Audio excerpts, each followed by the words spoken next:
Hello, Namaskar guys. Welcome in our YouTube channel. I Rasna Chaudhary with Impetus Education. Today we are discussing about the common disorder of the respiratory tract.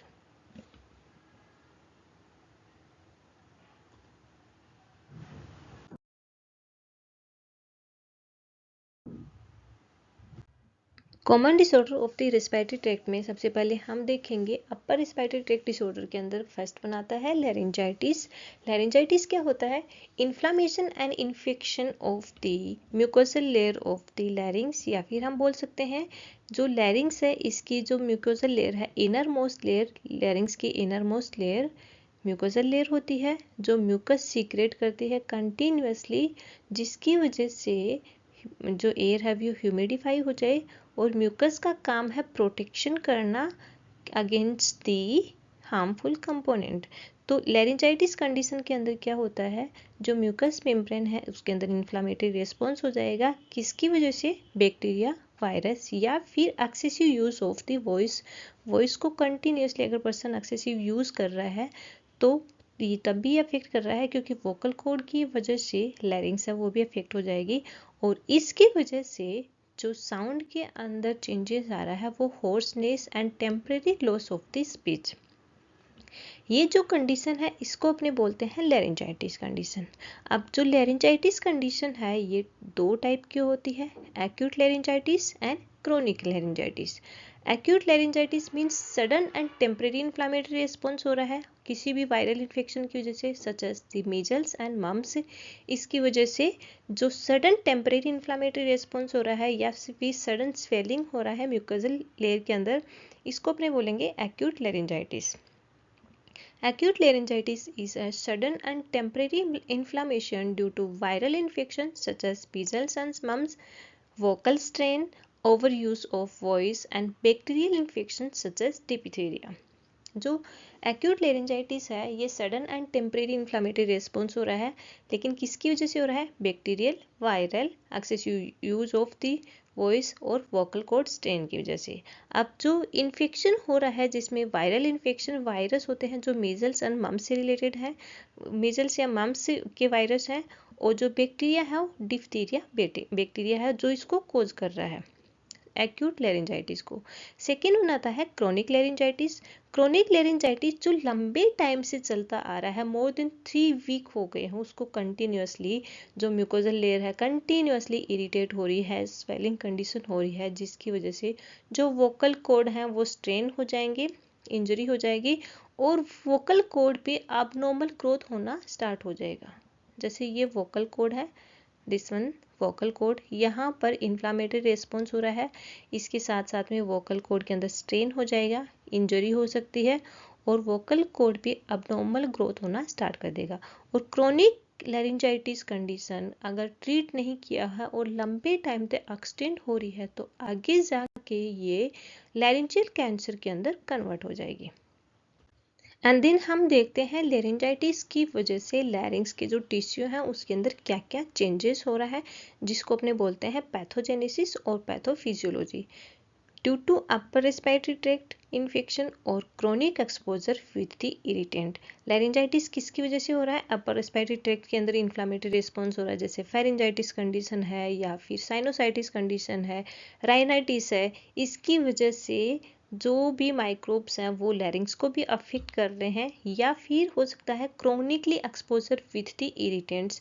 जो भी irritants हैं या फिर microbes हैं उससे person continuously highly expose हो रहा है, और अगर हाईली एक्सपोज हो रहा है जिसकी वजह से जो भी माइक्रोब्स हैं वो लैरिंग्स के अंदर चले जाएंगे, और लैरिंग्स में जाने के बाद में invasion of the positive organism into the laryngeal mucosa. लैरिंग्स में जाने के बाद में वहाँ पे इन्वेजन होने लग जाएगा, मीन्स वहाँ पे कलेक्ट होने लग जाएंगे, और वो कोज करते हैं एंटीजन एंटीबॉडी रिएक्शन। जो भी एंटीजन अपनी बॉडी के अंदर जाएगा, सच एस माइक्रोब्स हैं वो अपनी बॉडी के अंदर जा रहा है इनहेलेशन के थ्रू या फिर अपर रेस्पिरेटरी ट्रैक्ट के थ्रू, तो अपनी बॉडी के अंदर जाके वो एंटीजन एंटीबॉडी रिएक्शन करेगा। एंटीजन एंटीबॉडी रिएक्शन कर रहा है तो अपनी बॉडी का फर्स्ट पॉजिटिव रिस्पॉन्स है इन्फ्लामेटरी रिस्पॉन्स, वो होगा जिसकी वजह से इन्फ्लामेटरी मीडिएटर्स रिलीज होंगे, मतलब जिसको अपन बोलते हैं inflammatory chemicals. Inflammatory chemicals such as histamine और प्रोस्टाग्लैंडिन है, ये रिलीज होंगे। और हिस्टामिन और प्रोस्टाग्लैंड क्या करते हैं, यहाँ पर एक पॉजिटिव रिस्पॉन्स को करते हैं, जिसमें हिस्टामिन और प्रोस्टाग्लैंडिन की वजह से एडिमेटस होगा, वहाँ पे स्वेलिंग होने लग जाएगी। वोकल कॉर्ड है वहाँ पर, और WBC और फ्लूइड का कलेक्शन होने लग जाएगा, एडिमेटस होने लग जाएगा, वोकल कॉर्ड स्वेलो हो जाएंगी। और इन्फ्लामेटरी रिस्पॉन्स की वजह से या फिर फैगोसाइटोसिस प्रोसेस की वजह से WBC कलेक्ट होगी, और जो सेलुलर परमेबिलिटी है, वास्कुलर परमेबिलिटी है, वो चेंज हो जाएगी। That means vascular permeability increase हो जाएगी, जिसकी वजह से जो इंटरवास्कुलर फ्लूइड है वो इंटरस्टिशियल स्पेस के अंदर मूव आउट करने लग जाएगा, और उसकी वजह से लैरिंग्स के अंदर फ्लूइड कलेक्शन होना स्टार्ट हो जाएगा। देन ये कब हो रहा है, फ्लूइड कलेक्शन कब स्टार्ट हो रहा है, तब अगर क्रोनिक लैरिंजाइटिस कंडीशन है, और अगर फ्लूइड कलेक्ट हो रहा है वहाँ पे WBC एग्रीगेट हो रही है फैगोसाइटोसिस प्रोसेस की वजह से, और स्वेलिंग कंडीशन है जिसकी वजह से जो वोकल कॉर्ड है वो अफेक्ट हो जाएंगे, यानी जो वोकल कॉर्ड वाइब्रेट हो रहे हैं जिसकी वजह से साउंड प्रोड्यूस हो रही है, तो वो प्रॉपरली वाइब्रेट नहीं हो पाएंगे और उनके बीच में स्ट्रेन आने लग जाएगी। Vocal cord vibration is adversely affected, vocal cord का जो वाइब्रेशन है वो अफेक्ट हो जाएगा, और उसकी वजह से जो सिम्टम्स आते हैं उसको अपन बोलते हैं clinical symptoms of the laryngitis, जिसमें फर्स्ट वन आता है sore throat and dry cough. Person के जो थ्रोट के अंदर शोर होने लग जाएंगे, और कफ है वो ड्राई कफ होगा, लिम्फ नोड स्वेलिंग हो जाएगी, इसके साथ साथ में फीवर आती है, वॉइस के अंदर चेंजेस आ जाएगी जिसको अपन बोलते हैं होर्सनेस ऑफ द वॉइस। ये कंडीशन है, इसको अपन बोलते हैं पैथोफिजियोलॉजी और pathogenesis of the laryngitis. And second disease condition हम देखते हैं अस्थमा। अस्थमा एक एयरवे लाइन डिजीज कंडीशन है, जिसके अंदर जो एयरवे लाइन है वो नैरो हो जाएगा। अब ये एयरवे लाइन नैरो क्यों हो रहा है, क्योंकि किसी भी वजह से अपनी जो एयरवे लाइन है उसके अंदर एलर्जन है या फिर इरिटेंट है वो एंटर करेंगे, जिसकी वजह से एयरवे लाइन है वो हाइपर स्टिमुलेट हो जाएगी। एयरवे लाइन के हाइपर स्टिमुलेशन की वजह से जो एयरवे लाइन है वो नैरो हो जाएगी, just because of the swelling. जो ल्यूमन है उसके अंदर, एयरवे लाइन का जो ल्यूमन है उसके अंदर स्वेलिंग हो जाएगी, और जो इनर मोस्ट लेयर है एयरवे लाइन की वो होती है म्यूकोजल लेयर। तो म्यूकोजल लेयर के अंदर स्वेलिंग होगी, इसके साथ साथ में ही जो गॉबलेट सेल्स हैं वो एक्सेसिव सीक्रेशन करेंगे म्यूकस का सीक्रेशन ज़्यादा हो जाएगा, तो ये कोज कर रहा है obstruction in the airway line. Hyperstimulation of the airway due to allergen triggers causing reversible and episodic airway constriction and increased mucus secretion। अगर ये क्या है, एक एपिसोडिक एंड रिवर्सिबल कंडीशन है जिसके अंदर एयरवे लाइन कॉन्स्ट्रिक्ट हो जाएगी और म्यूकस का एक्सेसिव सिक्रेशन होगा।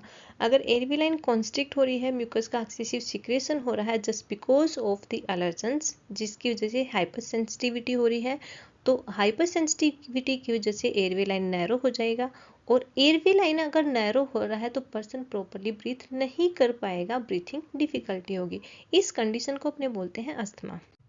Asthma is a chronic inflammatory disease of the airway, causes an increase in the airway hyperresponsiveness, leads to recurrent episodes of wheezing, chest tightness, breathlessness and cough due to narrowing of the airway, particularly at night or early in the morning। Airway line disease condition इसको अपन बोल सकते हैं, ये एक pulmonary disease condition है, obstructive pulmonary disease condition या फिर obstructive lung disease है, जिसके अंदर इन्फ्लामेटरी रिस्पॉन्स की वजह से जो एयरवे लाइन है वो हाइपर रिस्पॉन्सिवनेस हो जाएगा, और हाइपर रिस्पॉन्सिवनेस की वजह से एक specific group of symptoms release होते हैं, जिसमें फर्स्ट वन आता है episodes of the wheezing, chest tightness, breathlessness and cough. ये सारे के सारे जिसको अपन बोलते हैं clinical symptoms of the asthma.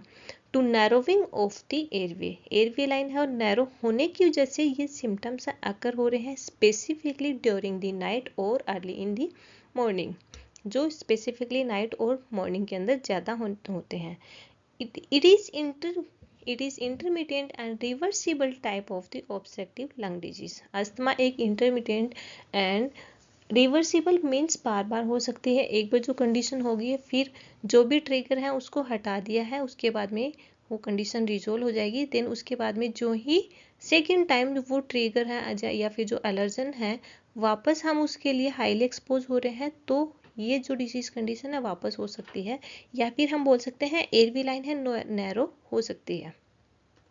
Then हम देखते हैं कि नॉर्मल एयरवे और इन्फ्लाम्ड एयरवे के अंदर क्या डिफरेंस होता है।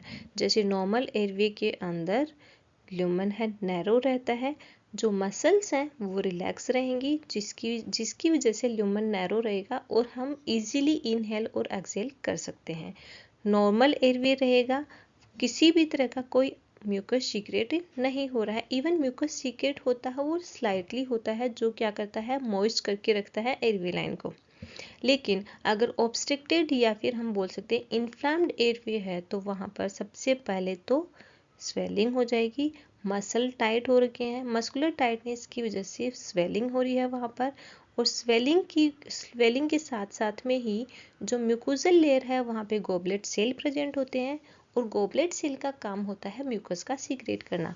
लेकिन कोई भी ट्रिगर अगर उसको अफेक्ट कर रहा है म्यूकोजल लेयर को, तब म्यूकस सीक्रेशन ज़्यादा होता है, तो इन्फ्लाम्ड एयरवे है इसके अंदर म्यूकस का सीक्रेशन ज़्यादा होगा, जिसकी वजह से एयरवे लाइन ऑब्स्ट्रक्ट हो जाएगी और पर्सन प्रॉपरली इनहेल और एक्सहेल नहीं कर पाएगा। देन हम देखते हैं types of the asthma. Types of the asthma में ये 6 टाइप का होता है। फर्स्ट वन आता है एलर्जिक अस्थमा, यानी किसी भी तरह की हाइपर सेंसिटिविटी की वजह से जो एलर्जन अपने एयरवे लाइन को अफेक्ट कर रहे हैं या फिर एयरवे लाइन को हाइपर स्टिमुलेट कर रहे हैं, जिसकी वजह से एयरवे लाइन नैरो हो रही है, उसको अपन बोलते हैं एलर्जिक या फिर एक्सटेंसिक अस्थमा। सेकेंड वन आता है नॉन एलर्जिक और इंट्रेंसिक अस्थमा। नॉन एलर्जिक और इंट्रेंसिक अस्थमा का मीन्स है यानी कोई भी ट्रिगर है, एलर्जन अफेक्ट नहीं कर पा रहे हैं, लेकिन just because of the hormonal changes, अपनी बॉडी के अंदर हार्मोनल चेंजेस हो सकते हैं या फिर अपनी बॉडी के अंदर ही कुछ चेंजेस हो रहे हैं या फिर स्ट्रेस कंडीशन है, उसकी वजह से एयरवे लाइन नैरो हो जाएगा, तो उसको अपने बोलते हैं नॉन एलर्जिक और इंट्रेंसिक अस्थमा। नेक्स्ट वन आता है कफ वेरिएंट अस्थमा। पर्सन को परसिस्टेंटली कंटिन्यूसली ड्राई कफ आता रहता है, जिसको अपन बोलते हैं कफ वेरिएंट अस्थमा। नेक्स्ट वन आता है exercise induce asthma.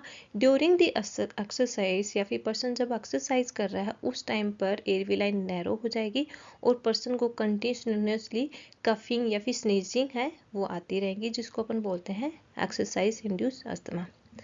And fifth one आता है नेचुरल अस्थमा। नेचुरल अस्थमा का मीन्स क्या होता है, जो एयरवे लाइन है ये नैरो हुई है या फिर जो एयरवे लाइन के अंदर म्यूकस का सीक्रेशन हो रहा है वो ड्यूरिंग द नाइट टाइम ज़्यादा हो रहा है, इसको अपन बोलते हैं natural asthma. And last one आती है, last one and six one है ऑक्यूपेशनल अस्थमा। ऑक्यूपेशनल अस्थमा का मेन क्या है, जिस भी पर्टिकुलर जगह पे हम काम कर रहे हैं या फिर जिस ऑक्यूपेशन में हम काम कर रहे हैं, सच एज फैक्ट्रीज है या फिर केमिकल लेबोरेटरीज है, तो वहाँ पर एक स्ट्रॉन्ग एसिड और स्ट्रॉन्ग एल्किलाइन की वजह से वहाँ पे जो एसिड और एल्किलाइन गैसेस है अगर हम उसको इनहेल कर रहे हैं तो उसकी वजह से जो अपने एयरवे लाइन नैरो हो रही है उसको अपने बोलते हैं occupational asthma. In recent years या फिर इन रिसेंट डिकेड्स अस्थमा एक बड़ी प्रॉब्लम बनती जा रही है, जो हर एज फैक्टर को अफेक्ट कर रही है, even children, adult and older person, हर को ये अफेक्ट करने लग गई है, जो एक ऑब्स्ट्रक्टिव लंग डिजीज़ है।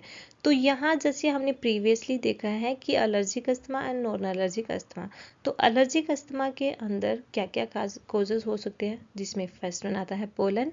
सेकेंड वन आता है जैसे अपने घर के अंदर टर्माइट्स होते हैं या फिर कॉकरोचेस होते हैं वो अफेक्ट कर रहे हैं, pet danders, cleaning products, food allergen, medication, cosmetic and rubber protein, ये सारे के सारे एलर्जिक अस्थमा को कॉज कर रहे हैं।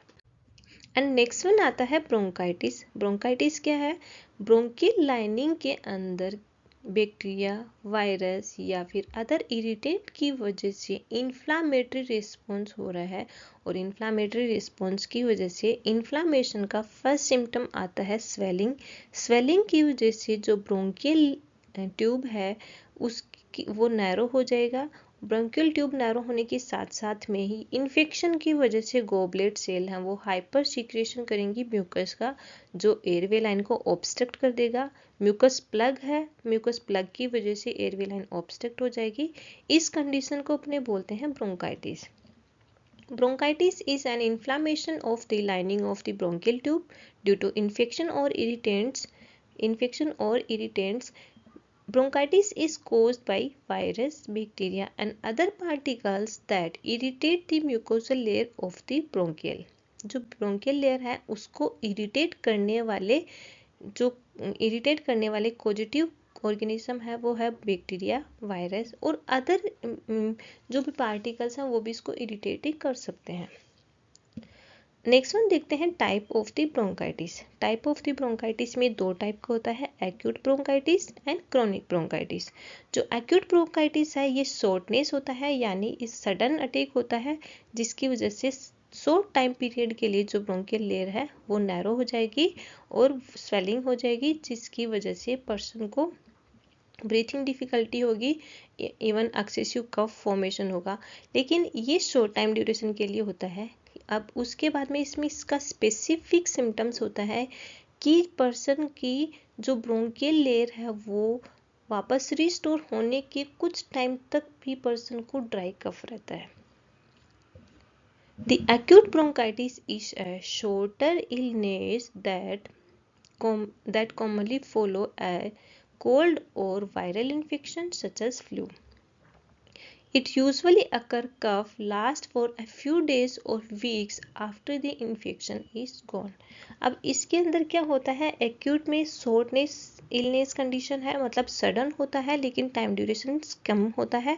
उसके बाद में ये जो डिसीज कंडीशन है ये रिजोल्व होने के बाद में भी पर्सन को कुछ दिन और कुछ वीक तक कंटिन्यूसली ड्राई कफ रहती है। सेकेंड वन आता है chronic bronchitis. Chronic bronchitis is characterised by persistent mucus producing cough. Chronic bronchitis का मेन सिम्टम होता है म्यूकस प्रोड्यूसिंग कफ। पर्सन को कंटिन्यूसली कफ होता है और उसके साथ साथ में स्पुटम प्रोडक्शन होता है। It is a serious condition, क्योंकि ये इन्फेक्शियस कंडीशन है तो ये सीरियस कंडीशन है और इसका टाइम ड्यूरेशन भी है वो प्रोलॉन्ग हो गया है। It occurs when the lining of the bronchial tubes are constantly irritated and inflamed with mucus for 3 months. इसके अंदर ये प्रोलॉन्ग पीरियड के लिए होता है, लंबे टाइम का हो जाता है, जिसके अंदर जो ब्रोंकियल ट्री है वो कंटिन्यूसली इरिटेट होती है और इन्फ्लामेशन की वजह से नैरो हो जाएगी। नैरो होने की वजह से प्रॉपरली पर्सन है वो प्रॉपरली ब्रीथ नहीं कर पाएगा। एंड देन हम देखते हैं ब्रोंकाइटिस की पैथोजेनेसिस और पैथोफिजियोलॉजी।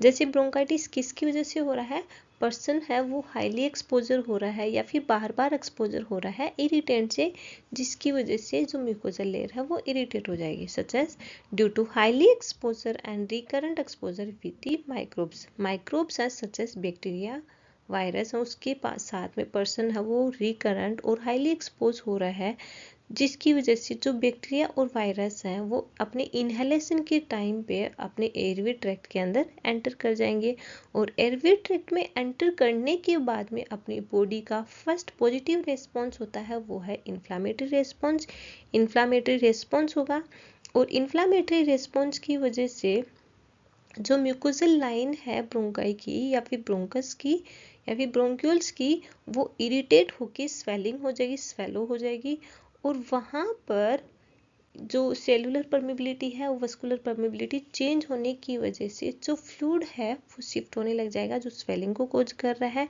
अगर स्वेलिंग को कोज कर रहा है पर्सन की प्लग फॉर्मेशन हो रखा है, म्यूकस का प्लग फॉर्मेशन हो रखा है, तो म्यूकस का प्लग फॉर्मेशन की वजह से अपने एयरवे लाइन के अंदर ट्रेकियल रिफ्लेक्शंस स्टार्ट हो जाएंगे और अगर ट्रेकियल रिफ्लेक्शन स्टार्ट हो रहे हैं तो वो कफिंग को कोज करेंगे, जिसकी वजह से जो भी सीक्रेशन अंदर की साइड में एक्यूमुलेट हो रखे हैं या फिर जो म्यूकस प्लग फॉर्मेशन हो रहा है वो बाहर की साइड में एक्सपेल आउट हो जाए। जैसे due to highly and recurrent expose with the microbes. Microbes enter into the respiratory tract during the inhalation. Inhalation के टाइम पे माइक्रोब्स हम वो एंटर कर जाएंगे, तो फर्स्ट रिस्पॉन्स होगा इन्फ्लामेटरी रिस्पॉन्स। इन्फ्लामेटरी रिस्पॉन्स होने की वजह से जो म्यूकोजल लेयर है वो इरिटेट हो जाएगी और स्वेलिंग कंडीशन होगी वहाँ पे। क्यों स्वेलिंग कंडीशन क्यों हो रही है? क्योंकि जो वस्कुलर और सेलुलर परमेबिलिटी है वो चेंज हो जाएगी और इंट्रावस्कुलर फ्लूइड है वो इंटरस्टिशियल स्पेस के अंदर आके डिपॉजिट होने लग जाएगा, जिसकी वजह से वहाँ पे स्वेलिंग होगी। देन अगर स्वेलिंग हो रही है, म्यूकस का एक्सेसिव सीक्रेशन हो रहा है, तो एयरवे लाइन की नैरो हो जाएगी, ऑब्स्ट्रक्टेड हो जाएगी और उस टाइम पर पॉजिटिव रिफ्लेक्शन के अंदर या फिर पॉजिटिव रिस्पॉन्स के अंदर ट्रेकियल रिफ्लेक्शन स्टार्ट हो जाएंगे। और ट्रेकियल रिफ्लेक्शन का काम होता है कफिंग को करना और जो भी म्यूकस प्लग हो रहा है उसको बाहर की साइड में एक्सपेल आउट करना। Then narrowing of the airway causing hypoventilation. अगर एयरवे लाइन नैरो हो रखी है, दैट मीन्स हम इनहेल और एक्सहेल प्रॉपरली नहीं कर पा रहे हैं और उसकी वजह से हाइपोवेंटिलेशन हो रहा है, मीन्स गैसेस का एक्सचेंज प्रॉपरली नहीं हो रहा है, इनसफिशिएंटली हो रहा है, इसको अपन बोलते हैं हाइपोवेंटिलेशन। एंड हाइपोवेंटिलेशन की वजह से पर्सन के अंदर सिम्टम्स अपीयर होते हैं, जिसमें फर्स्ट वन आता है coughing with the productive sputum. Sputum के साथ में पर्सन को कफिंग होगी।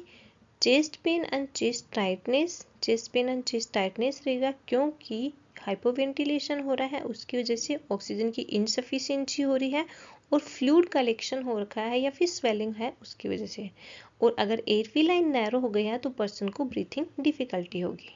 And then next disease condition आती है एम्पाइसेमा। एम्पाइसेमा भी एक क्रोनिक ऑब्स्ट्रक्टिव पल्मोनरी डिजीज का ही पार्ट है।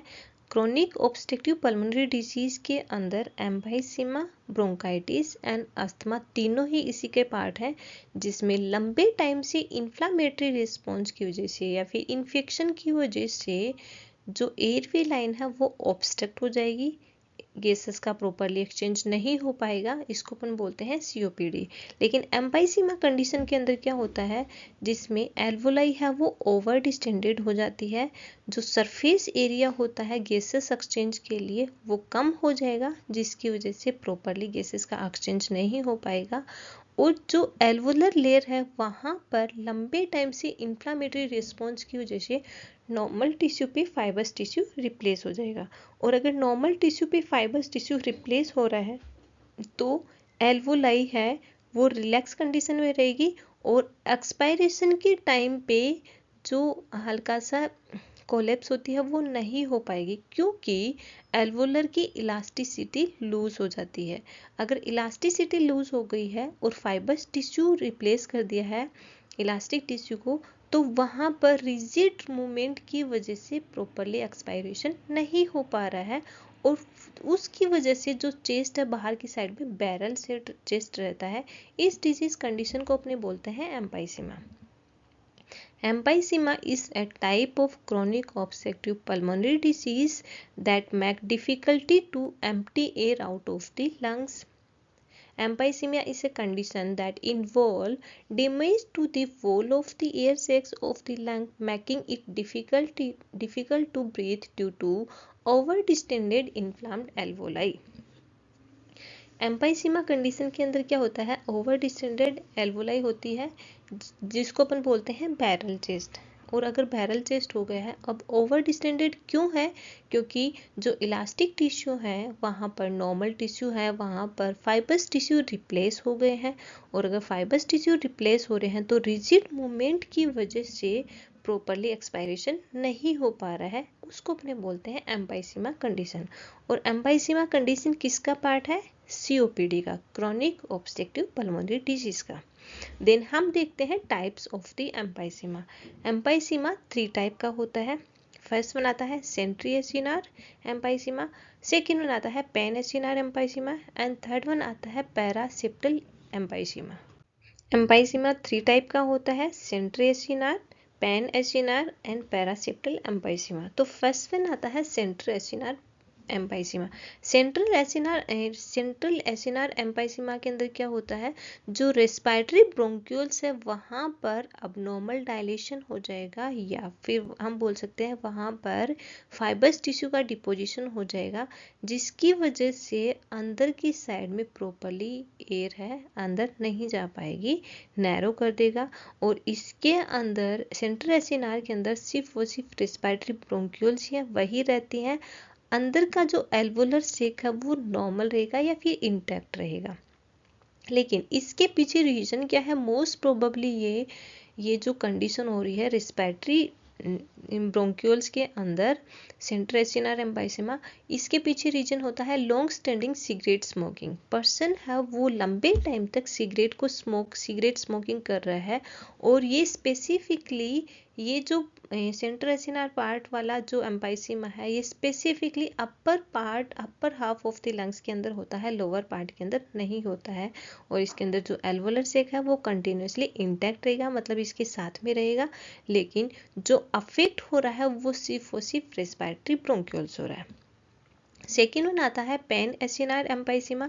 पैन एसिनार एम्पाइसीमा के अंदर जो टिश्यू का डिस्ट्रक्शन हुआ है, नेक्रोसिस हुई है, और जो फाइबर्स टिश्यू रिप्लेस हुआ है इलास्टिक टिश्यू पे, वहाँ पर respiratory bronchioles, alveolar duct, alveolar sac, ये सारा का सारा पार्ट है इन्वॉल्व हो जाता है। इसको अपने बोलते हैं पैन एसिनार। पैन एसिनार और panlobular emphysema is destruction of the respiratory bronchioles, alveolar duct, alveoli in the lower half of the lungs. जो lower half of the lungs में सबसे ज़्यादा अफेक्ट करता है वो है पैन एसिनार एम्पाइसीमा, और इसके अंदर किसका किसका इन्वॉल्वमेंट होता है, रेस्पिरेटरी ब्रोंक्यूल्स, एल्वोलर सेक, एल्वोलाई, इन सब का इन्वॉल्वमेंट होता है। जबकि सेंट्रल एसिनार के अंदर सिर्फ और सिर्फ रेस्पिरेटरी ब्रोंक्यूल्स का ही इन्वॉल्वमेंट है, एल्वोलाई एंड एल्वोलर सेक है, एल्वोलर डक्ट है, वो रिटेन रहता है। एंड थर्ड वन आता है पैरासेप्टल एम्पाइसीमा। पैरासेप्टल एम्पाइसीमा के अंदर सिर्फ और सिर्फ एल्वोलर सेक है वो अफेक्ट हो रहा है, एल्वोलाई अफेक्ट हो रहा है। पैरासेप्टल एम्पाइसीमा is also known as the distal acinar emphysema, involving the distal airway, alveolar duct and the alveolar sac. पैरासेप्टल एम्पाइसीमा को हम डिस्टल एसिनार एम्पाइसीमा भी बोल सकते हैं, और इसके अंदर इन्वॉल्वमेंट किसका है, alveolar sac and alveolar duct का है। रेस्पिरेटरी ब्रोंक्यूल्स की यहाँ पर नॉर्मल रहेगा, लेकिन जो एल्वोलर डक्ट और एल्वोलर सेल है वो अफेक्ट हो रखा है। एंड देन टाइप्स के बाद में हम देखते हैं पैथोजेनेसिस ऑफ द एम्पाइसीमा। एम्पाइसीमा के अंदर हम देखेंगे क्या क्या चेंजेस हो रहे हैं स्ट्रक्चर के अंदर, जैसे due to inflammation of the lower respiratory tract के अंदर इन्फ्लामेटरी रिस्पॉन्स कंटिन्यूसली होते जा रहे हैं, या फिर हम बोल सकते हैं क्रोनिक इन्फ्लामेटरी रिस्पॉन्स हो रहा है, जिसकी वजह से इन्फ्लामेटरी मीडिएटर्स रिलीज होंगे। और इन्फ्लामेटरी मीडिएटर्स रिलीज हो रहे हैं तो अपनी बॉडी के अंदर क्रोनिक लेवल पे अगर इन्फ्लामेटरी मीडिएटर रिलीज हो रहे हैं तो जो एल्वोलाई की इलास्टिसिटी है वो लूज हो जाएगी। फर्स्ट रीजन आता है लोअर रेस्पिरेटरी ट्रैक्ट के अंदर क्रोनिक इन्फ्लामेटरी रिस्पॉन्स और इन्फेक्शियस कंडीशन। सेकेंड वन आता है due to alpha 1 antitrypsin deficiency. Alpha 1 antitrypsin deficiency हो गई है तो वो भी अफेक्ट कर सकती है। अब अल्फा 1 एंटीट्रिप्सिन का काम होता है एल्वोलाई की इलास्टिसिटी को मेंटेन करना, लेकिन किसी भी वजह से अगर अल्फा 1 एंटीट्रिप्सिन की डेफिशिएंसी हो गई है तो वहाँ पर न्यूट्रोफिल्स एंड मैक्रोफेगस हैं वो रिलीज करेंगे इलास्टेज को। Neutrophils and macrophages release the elastase. Neutrophil और मैक्रोफेगस ये इलास्टेज को रिलीज करेंगे, और इलास्टेज क्या होता है, ये करता है इलास्टिक टिश्यू है, इलास्टिसिटी है एल्वोलाई की, उसको ब्रेक करता है। Insufficiency of alpha 1 antitrypsin leads to failure of the elastase inactivation.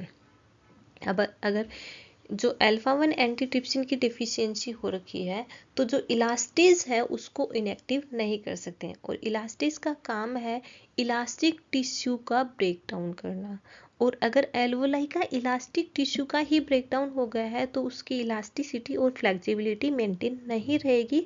That means वहाँ पर जो गैसेस का एक्सचेंज प्रॉपरली नहीं रहेगा, और न्यूट्रोफिल और मैक्रोफेगस की वजह से जो कोज कर रहा है यहाँ पर फैगोसाइटोसिस प्रोसेस, वहाँ उसकी वजह से यहाँ पर इनफिल्ट्रेशन होने लग जाएगा WBC का, WBC एग्रीगेट होने लग जाएंगी, नेक्रो टिश्यू का टिश्यू डिस्ट्रक्शन होगा जिसको अपन बोलते हैं नेक्रोसिस, और नेक्रोसिस की वजह से फाइबर्स टिश्यू का डिपोजिशन होने लग जाएगा। Insufficiency of the alpha-1 antitrypsin leads to failure of the elastase inactivation, जिसकी वजह से क्या हो रहा है, increase breakdown of the elastin in the lung connective tissue। Elastase का काम होता है इलास्टिन टिश्यू है उसका ब्रेकडाउन करना, और अगर इलास्टिन टिश्यू का ब्रेकडाउन हो रहा है then loss of elastic recoil of the bronchial wall, जो ब्रोंकियल वॉल है उसकी इलास्टिक रिकोलाई है यानी जो फ्लेक्सिबिलिटी है वो लॉस हो जाएगी। अगर फ्लेक्सिबिलिटी लॉस हो रही है तो ये कोज कर रहा है irreversible enlargement of the air space, जो एयर स्पेस है उसका इरिवर्सिबल अनलार्जमेंट हो जाएगा, क्योंकि यहाँ पर इनफिल्ट्रेशन होना स्टार्ट हो जाएगा WBC का, टिश्यू का डिस्ट्रक्शन होगा नेक्रोसिस का, जिसकी वजह से नॉर्मल टिश्यू पे फाइबर्स टिश्यू रिप्लेस हो जाएंगे। Then reduce the lung surface area for gases exchange, gases exchange के लिए जो एल्वोलर सरफेस एरिया है वो कम हो जाएगा, और अगर एल्वोलर सरफेस एरिया कम हो रहा है तो उसकी वजह से गैसेस का एक्सचेंज प्रॉपरली नहीं हो पाएगा, जिसको अपने बोलते हैं hypoventilation. Then loss of the muscle tone and elasticity of the alveoli, alveoli की मसल टोन और इलास्टिसिटी लूज हो जाएंगी, जिसकी वजह से हाइपोवेंटिलेशन होगा, और अगर हाइपोवेंटिलेशन हो रहा है गैसेस का प्रॉपरली एक्सचेंज नहीं हो पा रहा है तो टिश्यूज के पास में भी ऑक्सीजन की इनसफिशिएंसी हो जाएगी और उसको अपने बोलते हैं हाइपोक्सिया। सेकेंड वन अफेक्ट करता है inability of the alveoli recoil, जो आफ्टर एक्सपेंडिंग, जो एल्वोलाई है जब इनहेल किया तो एल्वोलाई एक्सपेंड हुई है, अब वो वापस एक्सपायरेशन के टाइम पे उसको एक्सपेंड तो हो गई लेकिन वापस रिकॉल नहीं हो पा रही है, इसको अपने बोलते हैं एम्पाइसीमा कंडीशन। और अगर रिकॉल नहीं हो पा रही है तो जो एल्वोलर ओवर डिस्टेंडेड एल्वोलाई है उसके अंदर एयर ट्रैप्ड रहेगी, air trapped in alveoli causes over distended of the lungs, lungs के को ओवर डिस्टेंडेड कर देगी, जिसको अपन बोलते हैं बैरल चेस्ट। एम्पाइसीमा के बाद में हम देखते हैं एम्पाइमा। एम्पाइमा भी एक इन्फेक्शियस कंडीशन है जिसके अंदर जो प्लूरल कैविटी है इसके अंदर पस फॉर्मेशन हो जाएगा, और अगर पस फॉर्मेशन हो रहा है तो ये कंटिन्यूअसली लंग्स के अंदर नेगेटिव प्रेशर क्रिएट करेगा, जिसकी वजह से लंग कोलैप्स हो जाएगा। Empyema is a collection of pus in the cavity between the lungs and the membrane, जिसको अपने बोलते हैं प्लूरल कैविटी। प्लूरल कैविटी के अंदर पस फॉर्मेशन हो रहा है, इसको अपने बोलेंगे एम्पाइसीमा। It consists of an effusion containing leukocytes and fibrin caused by an infection that spread from the lungs and leads to an accumulation of pus in the pleural space।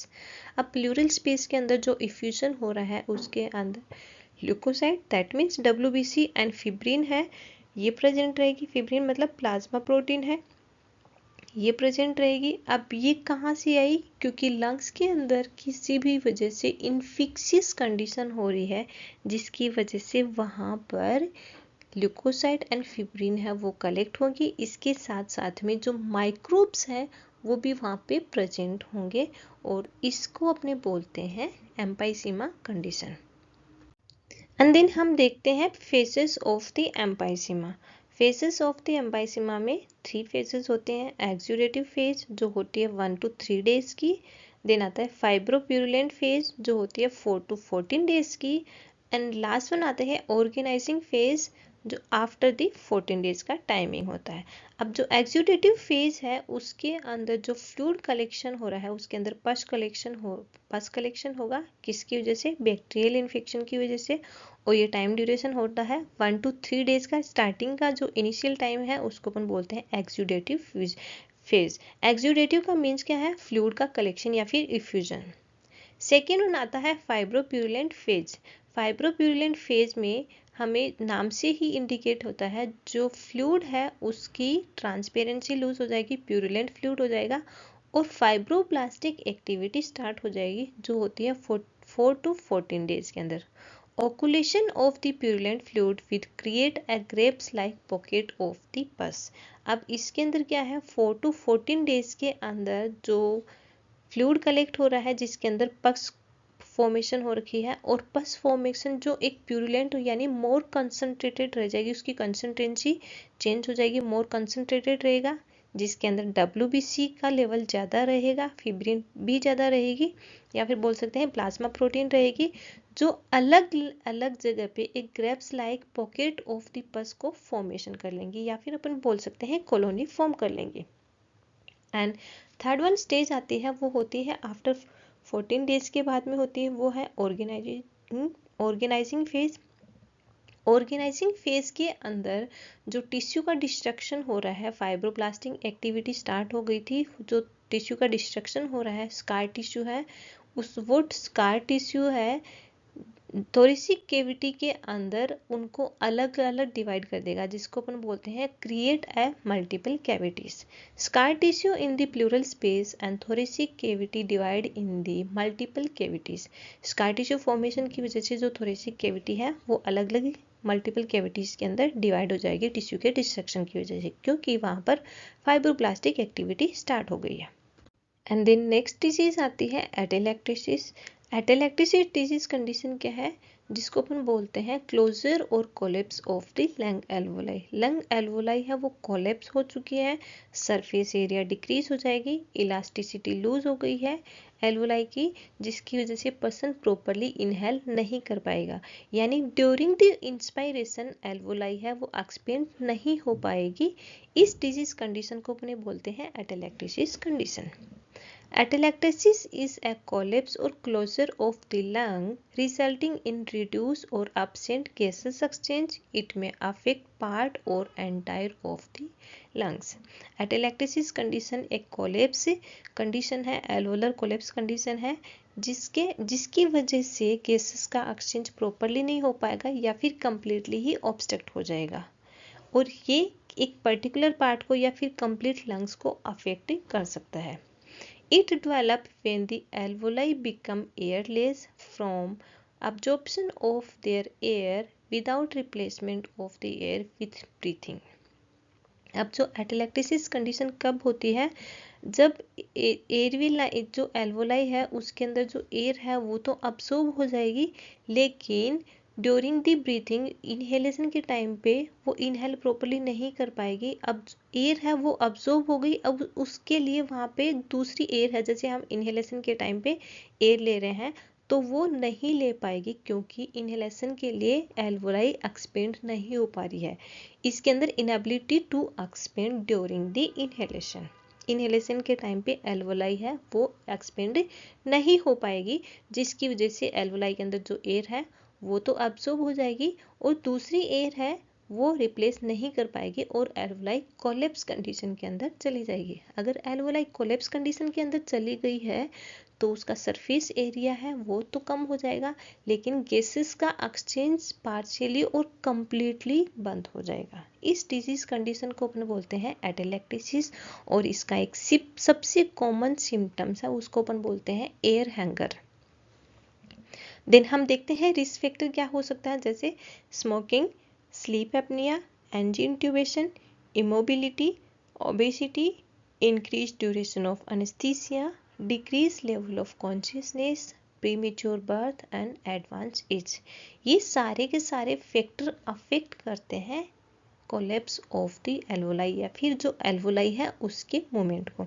जैसे smoking है तो smoking की वजह से जो अपनी airway line है वो कंटिन्यूअसली म्यूकस का सीक्रेट करेगी, जिसकी वजह से अगर म्यूकस का सीक्रेशन हो रहा है तो म्यूकस प्लग की वजह से एयरवे लाइन के अंदर ऑब्स्ट्रक्शन हो जाएगा। अगर एयरवे लाइन के अंदर ऑब्स्ट्रक्शन हो गया है, जैसे टर्मिनल ब्रोंक्यूल्स में या फिर एल्वोलर डक्ट के अंदर जो म्यूकस का प्लग है उसने कम्प्लीटली ऑब्स्ट्रक्ट कर दिया है, तो एल्वोलाई के अंदर जो एयर है वो तो अब्सॉर्ब हो जाएगी, लेकिन इनहेलेशन के टाइम पे जो एयर हम ले रहे हैं इनहेलेशन के टाइम पे वो एल्वोलाई तक नहीं पहुंच पाएगी, उसकी वजह से एल्वोलाई कोलेप्स कंडीशन में चली जाएगी। सेकेंड वन आता है sleep apnoea. Sleep apnoea condition में भी during the night time excessive secretion of the mucus airway line can obstructed affect कर सकता है। एनजी इंट्यूबेशन, एनजी इंट्यूबेशन के टाइम पे भी अफेक्ट कर रहा है, यानी नेजोगेस्ट्रिक इंट्यूबेशन जो भी लगाते हैं, नेजोगेस्ट्रिक इंट्यूबेशन इंट्यूबेट करते हैं पर्सन को, तो उस कंडीशन के अंदर एयरवे लाइन है वो सीवियर इरिटेट होती है, हाइपर रिस्पॉन्सिवनेस होती है और एयरवे लाइन ऑब्स्ट्रक्शन होने के चांसेस रहते हैं due to the excessive secretion of the mucus और mucus plug formation. Next one आता है इमोबिलिटी। पर्सन अगर कंटिन्यूसली मोबाइल नहीं, इमोबाइल है, यानी पर्सन है वो चलना फिरना नहीं कर रहा है, कंप्लीटली बेड रेस्ट पे है, तो बेड रेस्ट की वजह से पर्सन के अंदर डीप वेन थ्रोम्बोसिस होने के चांसेस रहते हैं। और अगर डीवीटी हो गई है या फिर एम्बोलिज्म हो गया है तो वो एम्बोलिज्म आके एयरवे लाइन को ऑब्स्ट्रक्ट कर सकता है। नेक्स्ट वन आता है ओबेसिटी। ओबेसिटी के अंदर भी मस्कुलर ग्रोथ की वजह से जो एयरवे लाइन है वो नैरो हो जाएगी, क्योंकि एयरवे लाइन के अंदर भी जो लेयर है वो मस्कुलर लेयर होती है और नैरो हो जाएगी। इसके साथ साथ में ही पर्सन क्या जो एयरवे लाइन है उसके अंदर म्यूकस का सीक्रेशन ज़्यादा होगा। नेक्स्ट वन आता है increase duration of the anaesthesia. Anaesthesia का काम होता है डिसेंसिटाइज करना, यानी अब ड्यूरिंग द सर्जरी हमारी शरीर के अंदर जो पेन रिसेप्टर होते हैं उसको ब्लॉक करने के लिए या फिर डिसेंसिटाइज करने के लिए एक केमिकल एजेंट देते हैं जिसको अपने बोलते हैं एनेस्थीसिया। और एनेस्थीसिया का काम होता है जो रेस्पिरेटरी कंट्रोल सेंटर है उसको डिप्रेस कर रहा है। और अगर पर्सन को यानी कोई लंबी सर्जरी है तो उसके अंदर एनेस्थीसिया भी लंबा उसको देना पड़ता है, तो अगर लंबे टाइम तक पर्सन को एनेस्थीसिया दे रहे हैं तो रेस्पिरेटरी कंट्रोल सेंटर है वो डिप्रेस हो जाएगा और उसकी वजह से एल्वोलाई कोलैप्स कंडीशन में चली जाएंगी। और ये जो मेजर सर्जरी होती है उसके अंदर बहुत बड़े कॉम्प्लिकेशन होने का चांसेस होता है एटेलेक्टेसिस का। नेक्स्ट वन आता है decrease level of the consciousness. Person का कॉन्शियसनेस लेवल है वो डिक्रीज हो गया है, जैसे due to the severe head injury और सेरेब्रल वस्कुलर एक्सीडेंट, जिसकी वजह से पर्सन का एयरवे ये ऑटोनोमिक रिस्पॉन्स है वो प्रॉपरली फंक्शन नहीं कर पाएगा और एयरवे लाइन है ऑब्स्ट्रक्ट होने के चांसेस रहते हैं।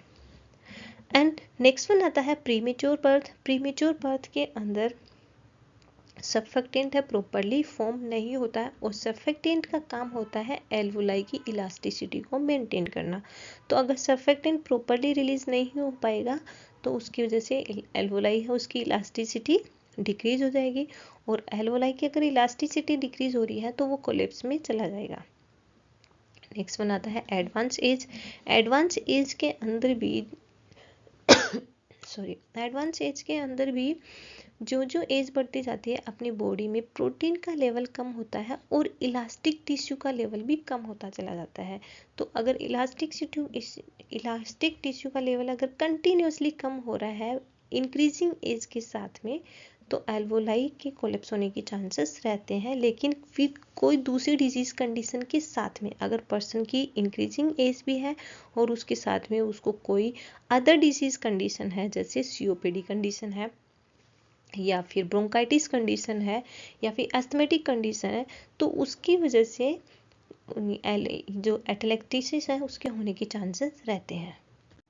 एंड देन हम देखते हैं types of the atelectasis. Atelectasis 3 type का होता है, ऑब्स्ट्रक्टिव और रिसोप्टिव एटेलेक्टेसिस, कॉन्ट्रैक्शनल और माइक्रोसेप्शनल एटेलेक्टेसिस, कंप्रेसिव और इंट्रापल्मोनरी एटेलेक्टेसिस। तो नंबर में 3 टाइप का होता है, contractional, resorptive and compressive atelectasis. And then type of the atelectasis में फर्स्ट वन हम देखते हैं ऑब्स्ट्रक्टिव और रिसोप्टिव एटेलेक्टेसिस। ऑब्स्ट्रक्टिव जैसे नाम से इंडिकेट है ऑब्स्ट्रक्शन मीन्स कोई तो रुकावट आ गई है, ऑब्स्ट्रक्शन का मीन्स। अब ऑब्स्ट्रक्टिव और रिसोप्टिव का मतलब क्या होता है, ऑब्स्ट्रक्शन भी हो गया है और जो एल्वोलाई के अंदर पहले से एयर थी उसको उसने अब्सॉर्ब भी कर लिया है, लेकिन उस एयर को जो हमने इनहेल के टाइम पे जो दूसरी एयर ले रहे हैं वो उसको रिप्लेस नहीं कर पा रही है just because of the obstruction. Obstruction किसकी वजह से हो रखा है, जैसे म्यूकस प्लग फॉर्मेशन होगा और जो म्यूकस प्लग है वो एल्वोलर डक्ट, रेस्पिरेटरी ब्रोंक्यूल्स और टर्मिनल ब्रोंक्यूल्स में आके उसको कम्प्लीटली ऑब्स्ट्रक्ट कर देगा, जिसकी वजह से इनहेल एयर है वो एल्वोलाई तक नहीं पहुंच पाएगी, रीच आउट नहीं कर पाएगी, तो एल्वोलाई है वो कोलैप्स कंडीशन में चली जाएगी। इसको अपन बोलते हैं ऑब्स्ट्रक्टिव और resorptive atelectasis. And then second one आते हैं कॉन्ट्रेक्शनल और माइक्रोसेप्शनल एटेलेक्टेसिस। कॉन्ट्रेक्शनल और माइक्रोसेप्शनल एटेलेक्टेसिस कंडीशन किसकी वजह से हो रही है, यानी लंग्स के अंदर पॉजिटिव प्रेशर अप्लाई हो रहा है just because of the scarring formation और फाइब्रोसिस कंडीशन। किसी भी वजह से कहीं पर भी अंदर की साइड में लंबे टाइम से कोई भी इन्फ्लामेटरी रिस्पॉन्स चल रहा है, इन्फेक्शियस प्रोसेस चल रहा है, या फिर ट्यूमर फॉर्मेशन हो गया है जिसकी वजह से टिश्यू का डिस्ट्रक्शन हो गया है, फाइब्रोब्लास्टिक एक्टिविटी स्टार्ट हो गई है, तो वो जो स्ट्रक्चर है वो सराउंडिंग स्ट्रक्चर को कंप्रेस कर देगा। वो कंप्रेशन की वजह से एल्वोलाई है वो एक्सपेंड नहीं हो पाएगी, कोलैप्स कंडीशन में चली जाएगी। इस कंडीशन को अपने बोलते हैं कॉन्ट्रेक्शनल microceptional. In this type of atelectasis, positive pressure due to the lung scarring or fibrosis causing contractional atelectasis. Fibrosis damage the elasticity of the alveoli, resulting failure to expand. जो fibrosis condition हो रही है जिसकी वजह से alveoli की elasticity loose हो जाएगी, जिसकी वजह से एल्वोलाई है ड्यूरिंग द इनहेलेशन एक्सपेंड नहीं हो पाएगी, कोलैप्स कंडीशन में चली जाएगी।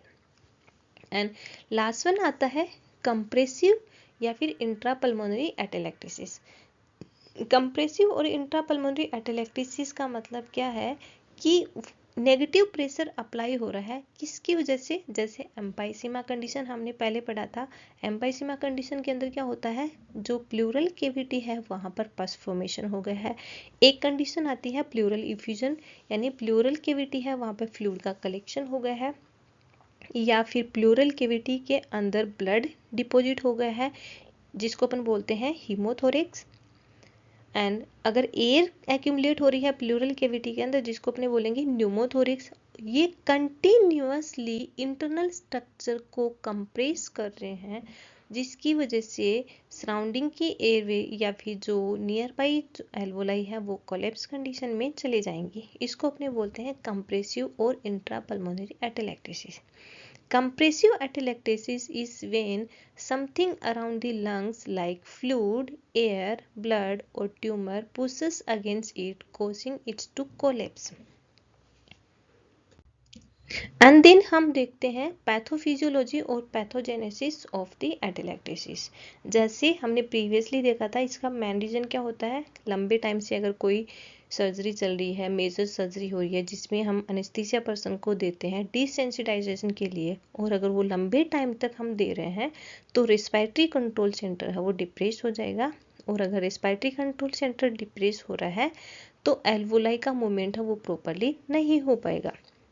जैसे due to increase duration of the anaesthesia, reduce lung volume and altered ventilation pattern, lung volume कम हो जाएगी और जो वेंटिलेशन पैटर्न है वो भी चेंज हो जाएगा। अगर वेंटिलेशन पैटर्न चेंज हो रहा है, लंग वॉल्यूम कम हो रही है, तो गैसेस का एक्सचेंज प्रॉपरली नहीं हो पाएगा जिसको अपन बोलते हैं हाइपोवेंटिलेशन। और अगर हाइपोवेंटिलेशन हो गया है तो ऑक्सीजन की इनसफिशिएंसी हो जाएगी ब्लड के अंदर जिसको अपने बोलते हैं हाइपोक्सीमिया, और टिश्यू के पास में भी ब्लड की इनसफिशिएंसी हो जाएगी जो हम बोलते हैं उसको हाइपोक्सिया कंडीशन। अगर कंटिन्यूअसली ये कंडीशन हो रही है, वेंटिलेशन प्रॉपरली नहीं हो पा रहा है, तो एल्वोलाई है वो कोलैप्स कंडीशन में चली जाएगी और ये कोज कर रही है एक्यूट रेस्पिरेटरी फेलियर को। सेकेंड वन आता है due to hyper secretion of the mucus. Mucus का सिक्रेशन ज़्यादा हो गया है जिसकी वजह से म्यूकस प्लग फॉर्मेशन हो जाएगा और वो ब्रोंकस के अंदर ऑब्स्ट्रक्शन कर देगा। अगर ब्रोंकस के अंदर ऑब्स्ट्रक्शन कर देगा तो ब्रोंकियल लाइनिंग है वो नैरो हो जाएगी। ब्रोंकियल लाइनिंग नैरो की वजह से जो अंदर जो एल्वुलर एयर है वो तो अब्जॉर्ब हो जाएगी, लेकिन आउटसाइड एयर है उस जगह को रिप्लेस नहीं कर पाएगी, अब्जॉर्ब्ड एयर को रिप्लेस नहीं कर पाएगी। अगर अब्जॉर्ब्ड एयर को रिप्लेस नहीं कर पा रही है तो isolated portion of the lung become airless, जो पार्ट है वो एयरलेस हो जाएगा एंड एल्वोलाई कोलैप्स, उसकी वजह से एल्वोलाई कोलैप्स हो जाएंगे। Restrict the normal lung expansion during the inspiration. जिसकी वजह से हम ड्यूरिंग द इंस्पायरेशन जब हम इनहेल कर रहे हैं उस टाइम पर जब हम इनहेल कर रहे हैं तो जो लंग एल्वोलाई है वो एक्सपेंड नहीं हो पाएगी और इसकी वजह से कोज कर रहा है एक्यूट रेस्पिरेटरी फेल्योर। तो ये है एटेलेक्टेसिस कंडीशन। जो हमने जो डिसऑर्डर पढ़े हैं उससे रिलेटेड अगर किसी को कुछ भी क्यूरीज है तो प्लीज़ आप कमेंट बॉक्स में मेंशन कर दीजिए। इस वीडियो को लाइक कीजिए, शेयर कीजिए और चैनल को सब्सक्राइब कीजिए। Thank you guys, thank you so much, thank you.